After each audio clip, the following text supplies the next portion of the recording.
Good morning. I am from Lokmanya Tilak school, students of class 6। आज हम हिंदी में पाठ 13 शुरू करेंगे, जिसका शीर्षक है विकारी शब्द क्रिया। क्रिया भी एक विकारी शब्द है। आइए पढ़ते हैं। जिन शब्द से किसी काम के होने या करने का पता चलता है, वे शब्द क्रिया कहलाते हैं। उदाहरण के लिए नीचे दिए गए वाक्यों को पढ़िए। बच्चे खेल रहे हैं, घड़ी वर्षा हो रही है, घड़ी चलती है, पक्षी उड़ते हैं, घास चरती है, खरगोश भागता है। उपर्युक्त वाक्यों में खेल रहे हैं, हो रही है, चल रही है, उड़ते हैं, चरती है, भागता है आदि शब्द किसी न किसी कार्य के होने या करने का पता चलता है, अतः ये शब्द क्रिया है।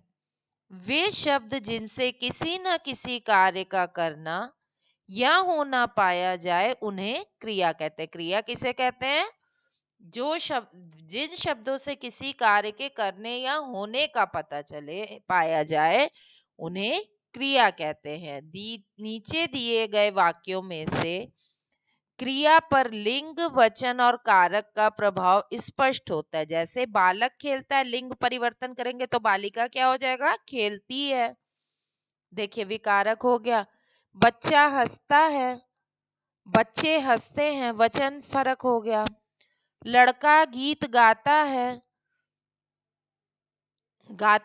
लड़के ने गीत गाया, कारक। लड़के से गीत गाया गया, कारक में देखिए फर्क आ गया। यहाँ लिंग में फर्क आ गया, फिर वचन में फर्क आ गया, फिर बदलाव आ गया, फिर अंत में कारक में भी बदलाव आ जाता है कई बार। ऊपर दिए गए वाक्यों में अपने लिंग, वचन और कारक पर प्रभाव देखा। इस प्रकार क्रिया एक विकारी शब्द है। इस अध्याय में जो सबसे पहले जो वाक्य दिए गए थे, उन वाक्यों में स्पष्ट रूप से दिए गए क्रिया स्पष्ट रूप से दी गई है, क्योंकि इन वाक्यों में कार्य किसी न किसी के द्वारा किया जा रहा है। परंतु कुछ कार्य ऐसे होते हैं जिनका होना पाया जाता है। इन वाक्यों में विद्यार्थी क्रियापद को पहचानने में अपनी गलती कर देते हैं। इस गलती को सुधार के लिए अग्रलिखित वाक्य पढ़िए। वर्षा हो रही है, वह बीमार है। इस वाक्य में क्रिया करने नहीं अपितु होने का। वह बीमार है तो वो क्रिया होने का है ना, वो कर तो नहीं रही, वर्षा खुद तो नहीं, वर्षा हो रही है। ठीक है। याद रखें, धातु, धातु क्या है? रूट। याद रखें क्रिया के इस साथ उसका मूल रूप धातु जुड़ा होता है। क्रिया के साथ विभिन्न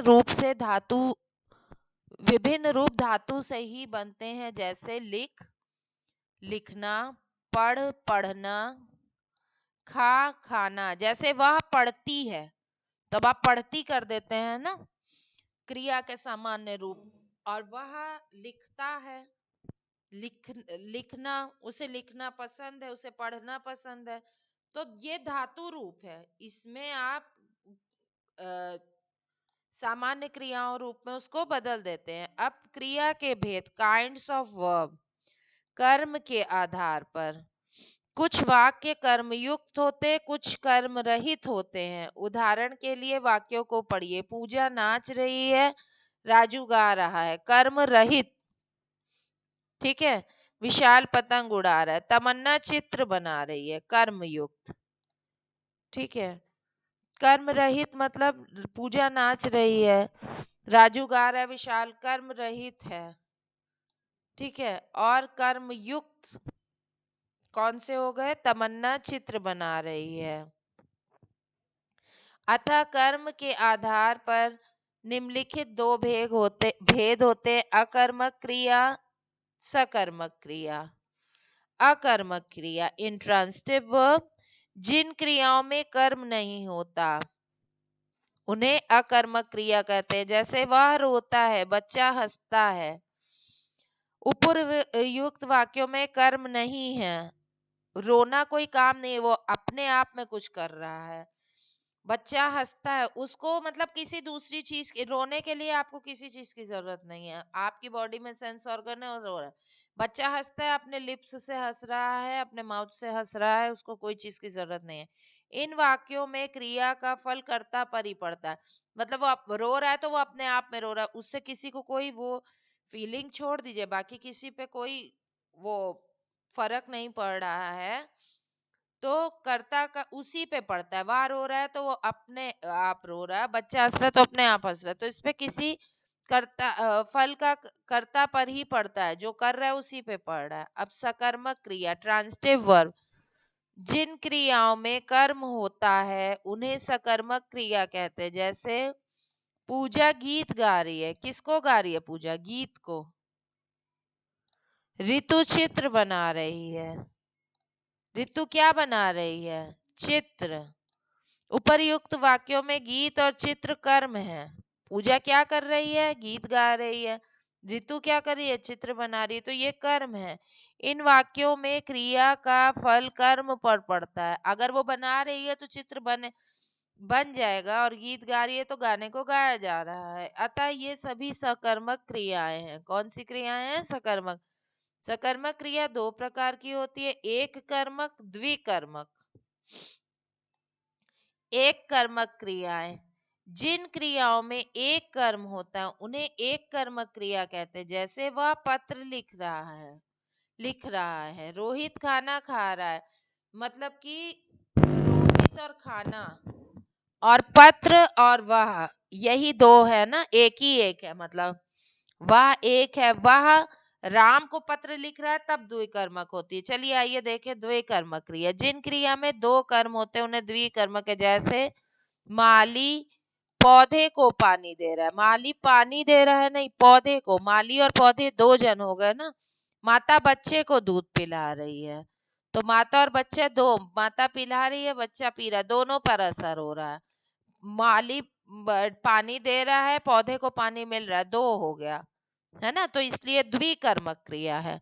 सकर्मक और कर्मक क्रिया की पहचान क्या है, या इसको भी देख लेते हैं। सकर्मक और अकर्मक क्रिया की पहचान के लिए क्रिया के पूर्व क्या और किसको लगाकर प्रश्न करने पर यदि कोई उत्तर आता है तो वह सकर्मक क्रिया होगी, और यदि कोई उत्तर नहीं आता तो वह अकर्मक क्रिया होगी। वंदना ने कहानी लिखी, वंदना ने क्या लिखा? कहानी। इसका मतलब वह सकर्मक क्रिया है।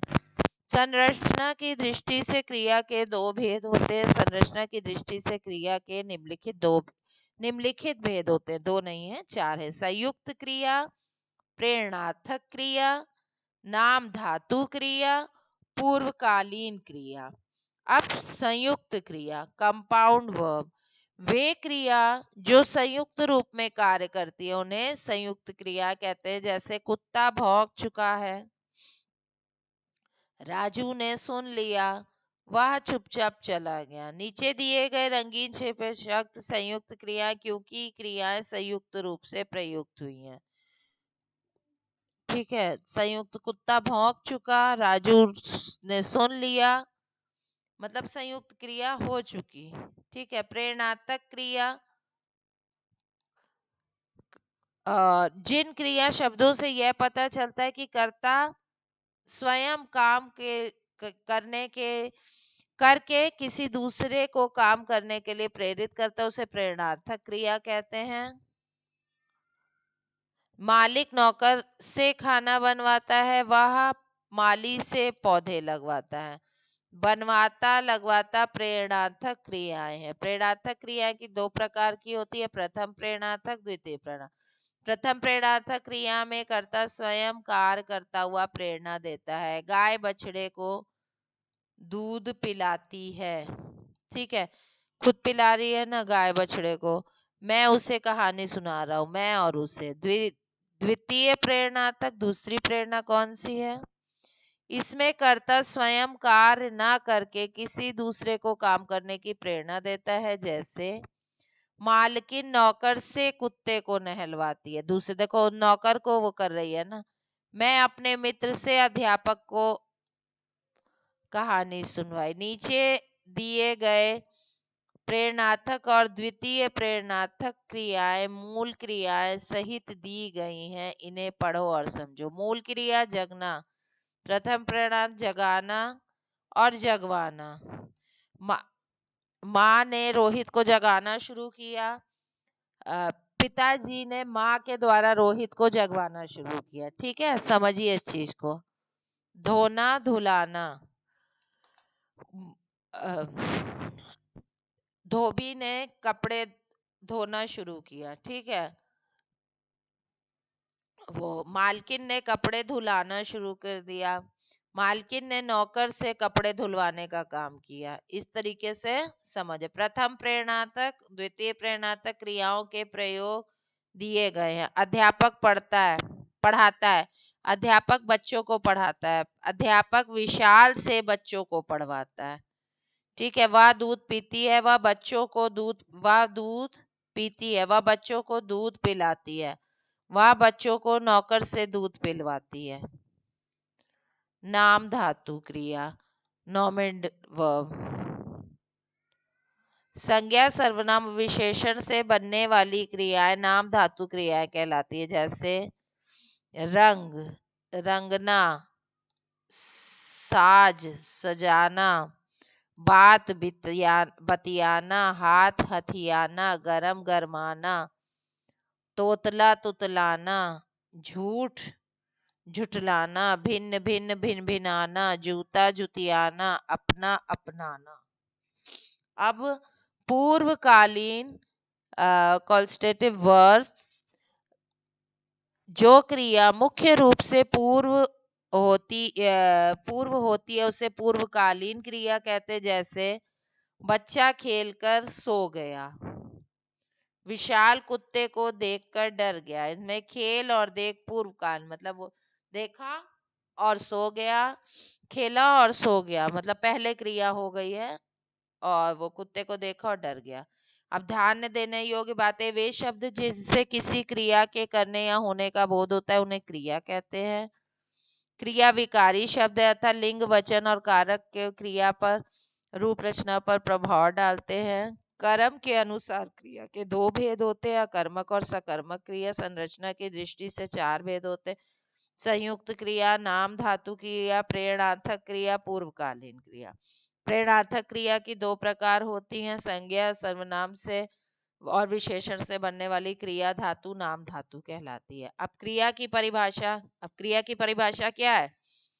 वे शब्द जो किसी न किसी कार्य के करने या होने, ये आपका आंसर 1 है, हो गया ना ये आंसर 1। अब नंबर 2, कर्म के आधार पर क्रिया के कितने भेद होते हैं? 2 उदाहरण दीजिए। ये देखिए, ये नंबर 2 हो गया, कर्म के आधार पर। सकर्मक क्रिया का वो और अकर्मक क्रिया का राम राम जाता है और राम स्कूल जाता है। ठीक है, सकर्मक कर्मक क्रिया। और संरचना के आधार पर कितने होते हैं प्रत्येक का? ये देखिए, ये संरचना के आधार पर,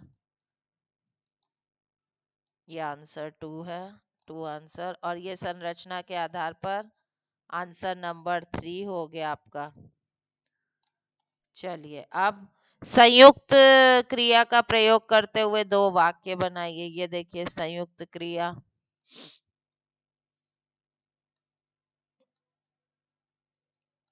ये रही है संयुक्त क्रिया का प्रयोग करते हुए 2 वाक्य आप इसको बना दीजिए। हो गया आपका चौथा उत्तर। ठीक है, अब तो अलग से आंसर्स की जरूरत नहीं है शौर्य।